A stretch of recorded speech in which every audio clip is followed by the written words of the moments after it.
السلام عليكم، ازيكم عاملين ايه؟ يا رب تكونوا بخير وفي احسن حال. اللهم صل وسلم وبارك على سيدنا محمد وعلى اله وصحبه اجمعين. هنعمل العدس المصري بطريقته اللي هي المعتادة، الطريقة السهلة البسيطة، بس هنميزه شوية وهنغير فيه حاجات بسيطة ونعمل منه كذا طبق. للي حابب بالطشة، للي حابب بالشعرية، للي حابه شوربة سادة، اللي حابه فتة. هنعمله بكذا طريقة. اصلا العدس المصري ليه طرق كتير جدا. مش عارفة البلدان التانية بيسموه ايه، بس ليه طرق كتيرة جدا. ممكن يتعمل بالرز زي الكشري الاسكندراني، ممكن يتعمل فتة بالثوم، ممكن يتعمل شوربة، ممكن يتعمل بحاجات كتير جدا وبطرق كتيرة جدا. تمام. النهارده بقى ان شاء الله هنعمله العدس العادي المعتاد اللي احنا كلنا بنعمله في الشتاء وبنحبه في الشتاء. اكتر الاكلات اللي دايما بنحبها في الشتاء، بتدفي كده وتبقى سخنه وتبقى جميله ولذيذه.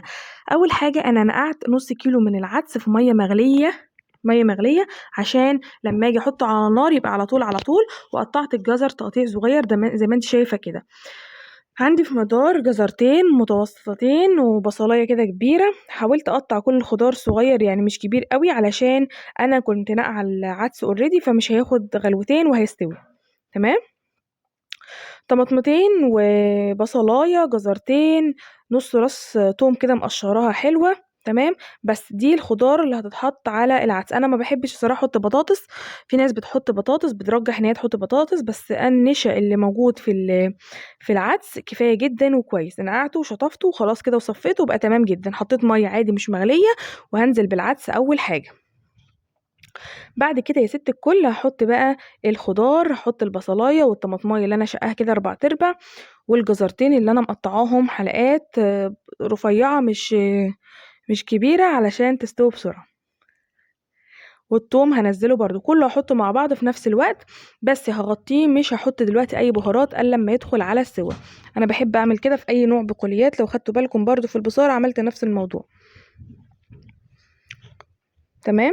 هغطيه بقى كده حوالي بالظبط 10 دقايق، وفتحت عليه. حطيت معلقه كزبره، معلقه كمون، ربع معلقه ورق لورا جميل جدا مطحون، فلفل اسود، ملح مكعب مرق.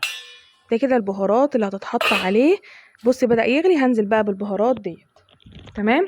الورق اللورا بيخلي طعم الشوربه كويس جدا وجميل. جربوه لو انتم مش بتجربوه على البصاره او العدس، الاتنين بيبقى طعمهم كويس جدا. واحط طبعا كركم عشان يعني يعزز لي اللون كده بتاع العدس، بس مش اكتر. مفيد جدا يعني في اي اكل ما تحط الكركم، بالذات لو اكل محتاج اللون الاصفر ده بيبقى كويس خالص. تمام. حطيت بمقدار معلقه صغيره، يعني كده حطيت كركم، ملح، مرق دجاج، فلفل اسود، كمون، كزبره، ورق لورا. ما عندكيش ورق لورا مطحون، هتعملي ايه؟ تحطي ورقتين كده صحاح، وبعد كده تشيليهم قبل ما تضربيه. هعمل هنا بقى ايه؟ طماطم بالدقه كده، حاجه جنب العدس بتبقى كويسه جدا. لو مش حابه تعملي بتنجان مخلل، انا عملت بتنجان مخلل كذا مره، فحبيت اعمل طماطم بس كده. حطيت فصين توم واقطع عليهم، مش هضربهم في الكبه ولا حاجه، واقطع عليهم فلفل اخضر كده تقطيع صغير خالص. تمام. واحط بقى ليمون، احط خل، احط كمون، حبه فلفل اسود، ملح، وحبه ميه صغيرين جدا، وهقلبهم وخلاص كده. وهقطع الطماطم مثلا شرايح او حبه التقطيع اللي انت حباها، واحط عليهم الخلطه الكويسه دي. تبقى طبق حلو كده زي المخلل جنب اي اكل من الاكلات الحلوه دي بتاعت الشتاء. عدس بقى، بصاره، اكل شعبي، اي اكل من الكلام ده بتحطي جنبه الطبق الحلو المخلل ده، او اللي يبقى زي المخلل، بيبقى كويس جدا وبيشجع على الاكل وبيشجع لفتحة النفس يعني. اهو كده خلصت خالص الدقة يعتبر. ما حبيتش اضربها ولا حاجة، بس انا قطعتها صغير خالص، ده اكنها بالظبط زيها زي المدقوقة. حطيت بقى ايه يا ستي؟ حطيت كمون وكزبرة وفلفل اسود وملح. اقطع بقى هنا بصلاية موسطنة كده زي ما انت شايفاها، عشان احمرها للعدس. في طبق اعمله ببصل، طبق اعمله بشعريه، طبق اعمله كده شوربه ساده، طبق فته، براحتك انتي. وممكن هنا كده خلاص العدس خلص معايا، بوريهولكوا وطفيت عليه. هنا بقى البصله هحمرها كده بس ايه، تبقى دهبي بس كده معايا، وهقفل عليها وهصفيها من الزيت ده. ونفس الزيت ده بالظبط هحمر فيه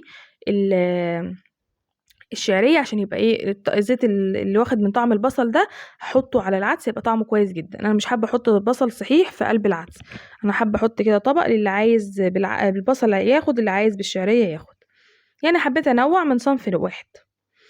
رصيت بقى كده الطماطم بشكل كويس واحط بقى عليها الدقة، وطبعا عندك بصل اخضر هيبقى كويس جدا برضه جنب العدس.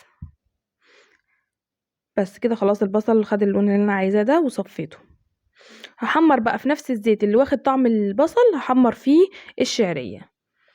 هنا خلاص كان العدس خلاص استوى، هضربه بقى بالهاند بلندر، مش موجود عندك ممكن تضربيه في الخلاط، بس تكشفي الحلة شوية علشان يبرد معاكي، عشان ما ينفعش تضربيه في الخلاط وهو سخن. أكلة سريعة وبسيطة، وساعات كده بنزهق بنبقى عايزين في نص الأسبوع أو في أول آخر أسبوع كده أي حاجة كده نعملها نغير بيها أنواع وأصناف الأكل.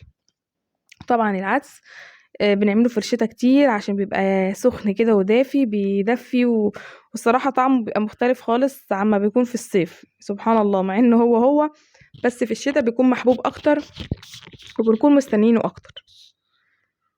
ضربته بقى كده وولعت عليه النار على نار هادية عشان يغلي كده شوية مع بعض ويتقل شوية. واول ما احط عليه الشعرية واخد الطبق التاني اللي هو من غير شعرية، اللي هي شوربة كده خفيفة، هقوم قافلة عليه. الشعرية اتحمصت معايا وبقت لونها كويس جدا، بجد جربوها في زيت البصل ده. مش شرط تحطوا البصل على كمية العدس كلها، بس الزيت لما بيكون معمول فيه البصل بيبقى طعمه كويس جدا، بيديله يعني تمييزة كده مختلفة. تمام كده خلاص خلصته. هغرف بقى الطبق اللي انا عايزاه الاول من غير شعرية، بعد كده ابقى انزل بالشعرية. فيديو بسيط وخفيف واكله كلنا بنحبها. ممكن تعمليه بالرز، عدس بالرز زي الكشري الاسكندراني. ممكن تعملي تفتي يعني تكسري عيش ناشف وتنزلي عليه بكبشتين شوربه كده من العدس وتحطي عليه طشه، بس طشه ثوم بالخل، برضو بتبقى طعمها كويس جدا جدا. يعني بص العدس ده ليه اكلات كتير خالص وانواع كتير خالص. يعني هتشكلي وتعملي فيه هتطلعي كذا طبق كمان معاكي. يا رب يكون بس الفيديو خفيف عليكم وعجبكم. ما تنسوش تعملوا له اشتراك ولايك وكومنت حلو زيكم. لو اول مره تشوفيني انا نور العياط. كده خلاص انا خلصت، هغرفه بقى.